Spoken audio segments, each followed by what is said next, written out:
Hi, this is Serena. This is a roleplay video, not a real counseling session. Hi, Emily. Hello. How are you doing today?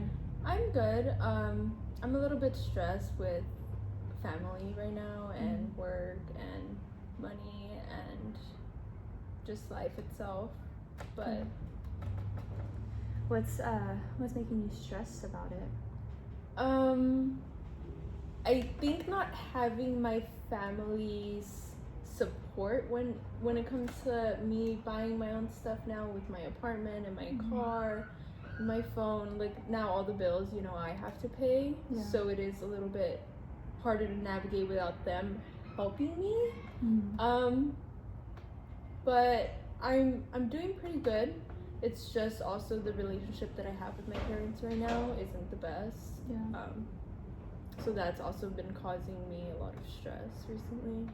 So you were used to your parents helping you a lot as you were growing up and getting your own place and things like that. Right, but then once I graduated college, it was kind of like, okay, well now, you can work for your own money, which is fine. It just comes with a lot of stress that I didn't know came with it. Yeah. So yeah, that's what I've been kind of going through. And now with the election as well, having my parents not support the same beliefs I do is also a little bit tricky. It's been getting, controversial, I would say. So because of, I know you mentioned that your relationship with your parents is not so great right now. Does the election have anything to do with that? It does. I would say more so this issue stems from my mom and my dad because they, see an opposite view from what I do. And it's really tricky when politics get involved in family because it's a conversation that should stay out of family conversations and family dinners and stuff like that, but it is always brought up, and so it's really hard to sit down and try to have a different conversation, and then politics gets brought up, and then the conversation goes a complete different route.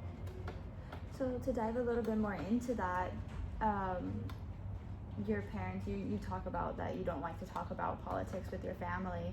So is your family the one that is bringing it up mostly? Yeah, so it's hard because I don't go home as often, and so the only time I really do get to talk to my parents is over the phone, if that. And me and my mom have, I would say, a better relationship than me and my dad do when it comes to conversations, just normal conversations after work and stuff like that.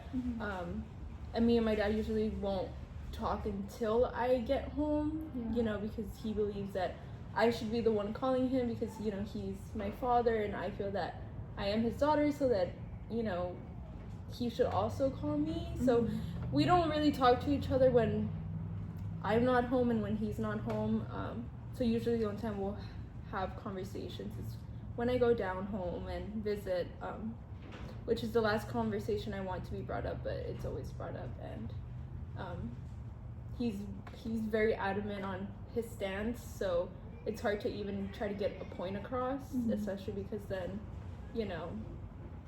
I'm talking over him, or, why don't I think the same way he does, or agree on certain things that he agrees on, and so it's very stressful. So I know you mentioned that you have a better relationship with your mom than you do your dad. How is your mom's relationship with your dad? It's good. Yeah. It's, I would say, very traditional Hispanic marriage. My dad has the last say in everything, and so if he says it's this way, my mom's like, it's the way that your dad said it's gonna be. So she very much respects him and listens to him, but doesn't have her own sense of opinion sometimes because my dad thinks this, so she must also agree with him. But their relationship is fine. So how is that kind of seeing that type of relationship affected you with your dad and your relationship? I see that, sometimes my dad is more so of the authoritative figure, and so he does, like I said, have the last word in a lot of conversations and topics. And my mom is always, agreeing with him, but I feel like that won't make me change my stance in what I think about things. I'm very much opinionated, and they know that, and so sometimes that's why our conversations can get so crazy. I don't know what the word is, because we all, or at least me and my dad, we butt heads a lot because I'm still very much with, this is what I believe and this is how I feel. And it's not always to agreeance of what he thinks and what he feels, but I don't think that our relationship is like how my mom, always says yes and stuff like that. And I think that's pretty standard for Hispanic families, to have the dad be the head of the household and mom be more of like the one that's closer to to the older siblings. Or do you have siblings? I do. I have 3 other siblings. Okay. And how are your relationships with them? They're pretty well. The older we get, the more we just kind of do our own thing, but not necessarily like lose touch. We still are very much in touch, but because I'm not living at home anymore, I would say we don't butt heads as much because of that sole reason that, we're not at home in the same house anymore than how we were for over 15 years. So it's very different, but we have a pretty good relationship. I wouldn't say that I feel comfortable talking to them, on how, if I'm going through something, I don't feel like we have that relationship to where I can just text them, this is how I'm feeling, and then them support or back me up or make me feel better. So I know you mentioned that you and your parents don't have that great of a relationship right now because of the whole politics that are happening around the world. And now you're mentioning that you aren't so close with your siblings. So who do you go to when you need to talk about different things? I sometimes, it depends. I can keep things to myself and work through things by myself. I also have a great friendship support system, I would say. My friends would be like the first people that I go to support me. So I would say my friends. Your friends? Yeah. That's good. And I'm glad there's somebody that you have in your corner to still talk to you. And do your friends support you building your relationship with your family again? Yes, they do. And I feel that the reason why I go to my friends first is because most of the time they're going through the same thing that I'm going through. We all grew up together in the same city, so it's we all can agree that a lot of things happen always in Hispanic households, so it's very relatable. So it's just an easier route to go about talking to my friends rather than my family. Yeah, I can definitely see that. Friends typically can be a little bit more relatable than your family can, especially since you get to choose them, right?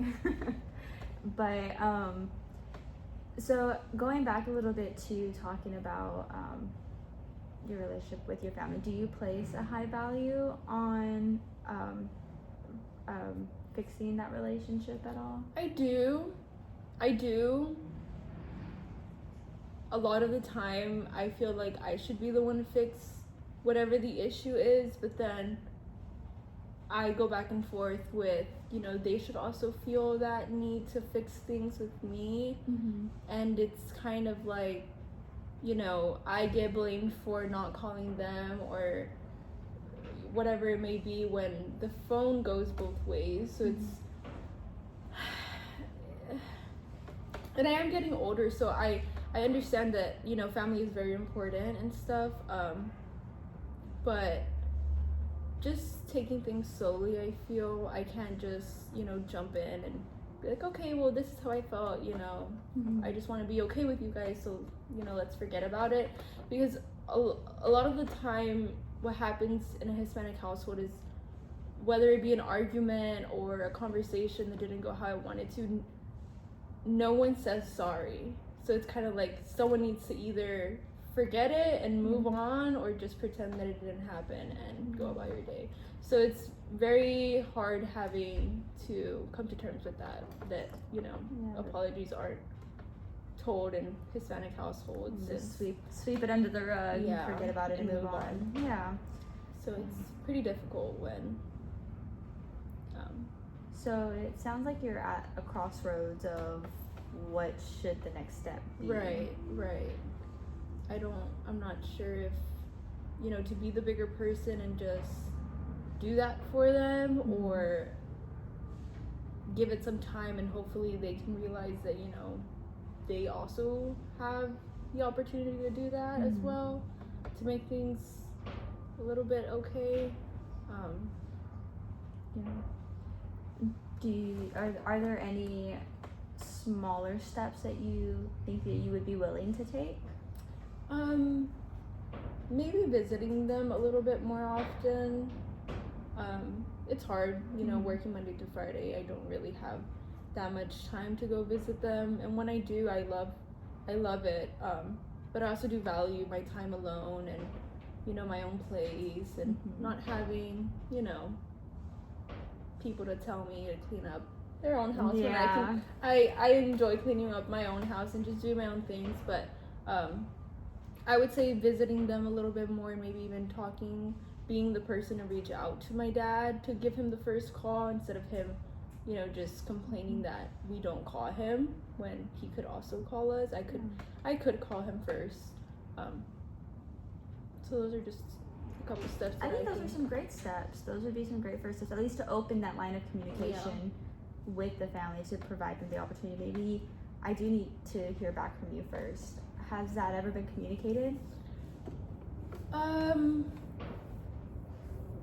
would say yes, but I don't know if it's accepted that way. I don't know if it's I mean, I could say that, and I don't know if they would interpret it the way that I'm trying to mean it, or vice versa. I mean, they sometimes say things a certain way, but it comes across a whole different way just because of, you know, their tone, or, you know. But yes, I would say so.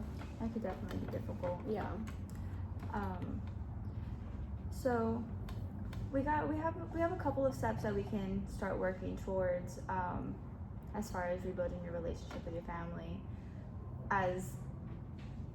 because of the divide that y'all had, because of the politics and y'all's differences in them. Has there been anything else that has contributed to y'all's relationship suffering a little bit? I would say, well, I was gonna bring up that my dad did lose his job a couple weeks ago, but I don't know if I would say that has ruined our relationship. I know that I did feel guilty not calling him when he got fired, because of the same reason that we don't usually speak on the phone.